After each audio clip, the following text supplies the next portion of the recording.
Hello guys, welcome to my YouTube channel. Today I want to talk about something that I feel is very important and a lot of people are not really aware of, like from the conversations that I have with people.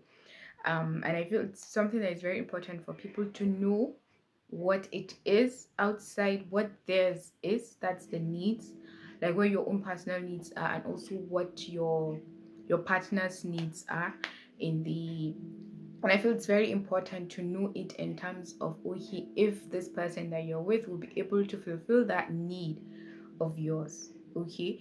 So and yeah, so there's the topic is, and I feel like it's very important in the dating phase to be aware of it. That's the talking stage. We're still in the talking stage.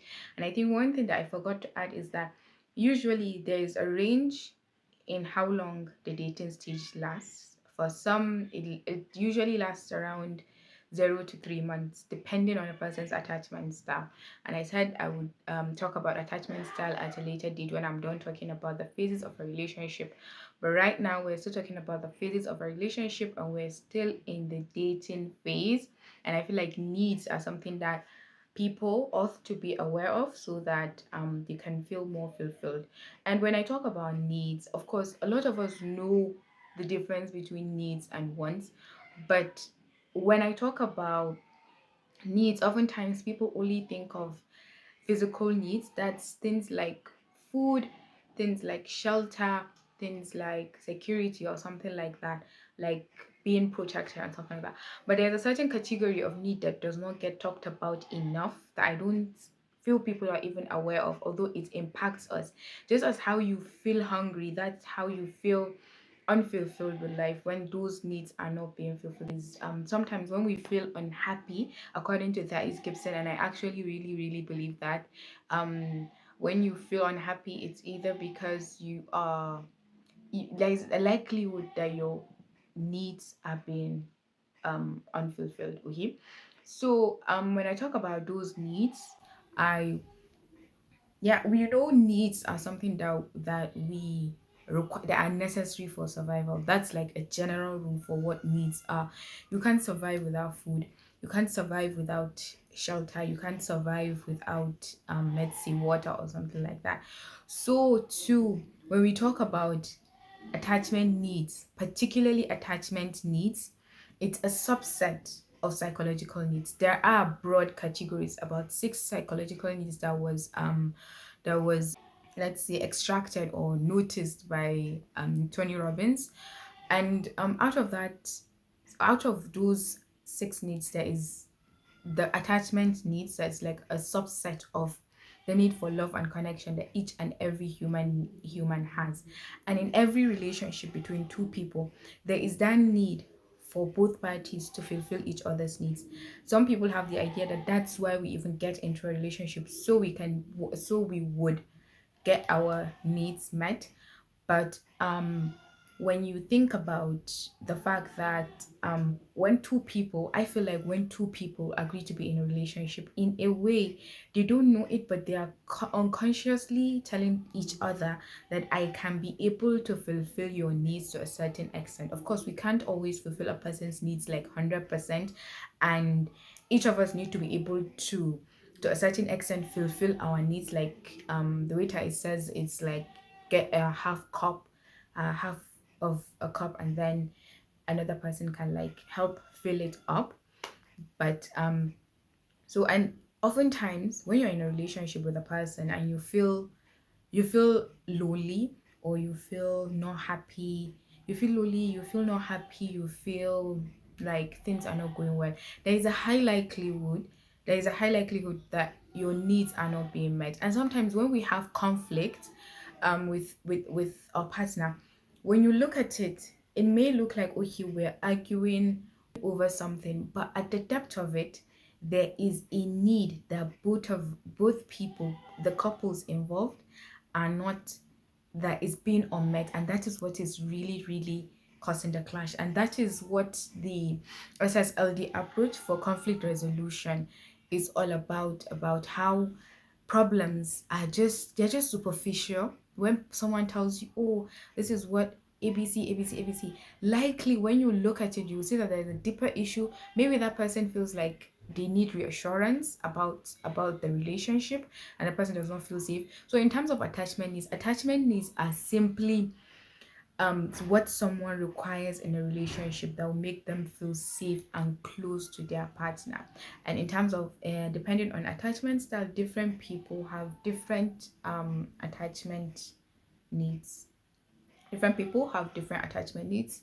That's, let's say, for someone like the anxious preoccupied, they have the need for closeness, they have the need for reassurance, validation, while for the dismissive avoidant, they have needs for space, they have a need for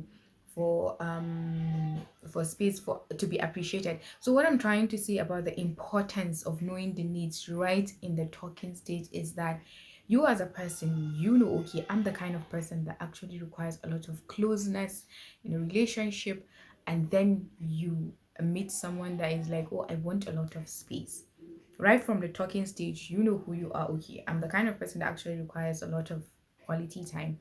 And then this person is telling you, I'm the kind of person that requires a lot of space. It's like right from there, it's either you guys agree, you can almost project into the future the kind of problems that you can have, and you know that, okay, maybe you have to learn to find more ways for you to fulfill your needs for closeness. Maybe you have to learn to, if you do truly want to be with this person, despite knowing, okay, this person has an intense need for space, either you guys negotiate, because negotiation is also a part of relationship and should be talked about in the talking stage, or you guys just have to decide that, okay, perhaps then this might not work, despite the fact that we do have feelings for each other.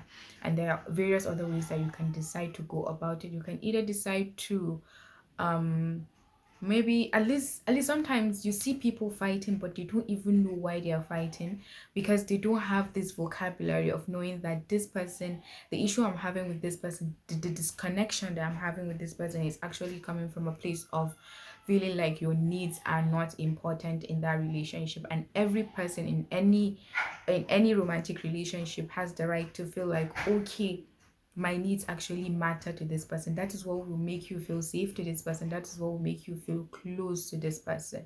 Okay, so as I said, the psychological needs are mainly six, that everyone, whether you're in a relationship or not, it's very important that you know what your psychological needs are, because our psychological needs, they are subconscious needs. And our, so one of the things about our subconscious mind is that it's according to what Thais always says, is that it's a needs seeking machine. So you don't even know, but our subconscious mind is always looking for ways to get our needs fulfilled. We have need for connection. Perhaps when you see yourself getting so addicted to being on social media or something like that, is a particular need that perhaps social media is fulfilling for you. Maybe the need for validation, maybe the need for approval, maybe the need for something, for connection that you're not even aware of, that is what is being fulfilled, and that's what you're seeking. So like I said, we have six main psychological needs: the need for significance, the need for certainty, the need for uncertainty, and then there's the need for love and connection. And the attachment needs comes from that need for love and connection. So by and large, it's what I'm trying to say in this video is that it's mainly maybe three to four things. One, you as an individual, you need to find out what your own needs are. Out of these six needs, there's the one that we express the most out of. And knowing it is very important, because you know how to also fill your own cup. And then the next thing is that attachment needs are very important. Know that, okay, how is your partner feeling? Does your partner is your partner's are you really feel do you feel fulfilled in this relationship? And if you don't feel fulfilled, then what could likely be amiss? Is it that you don't feel seen enough by your partner, you don't feel heard enough, you don't feel reassured enough, you don't feel validated enough? All these things are very, very important. And yes, and all these things are very, very important. Then you need to, when you do realize what that need that is lacking, if you feel unfulfilled with your partner, then you need to find ways to know how to communicate it effectively with your partner, or realize, can this person actually meet this need for me, is a good question to even ask first of all.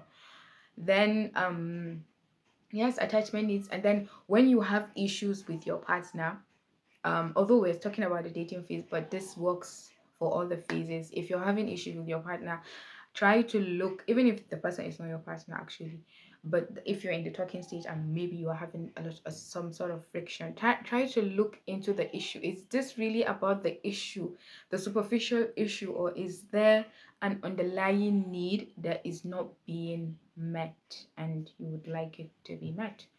So that's it about attachment needs, needs, and how they pertain to relationships. And I hope this has been helpful. Don't forget to subscribe, and thank you very much for watching. Subscribe and like.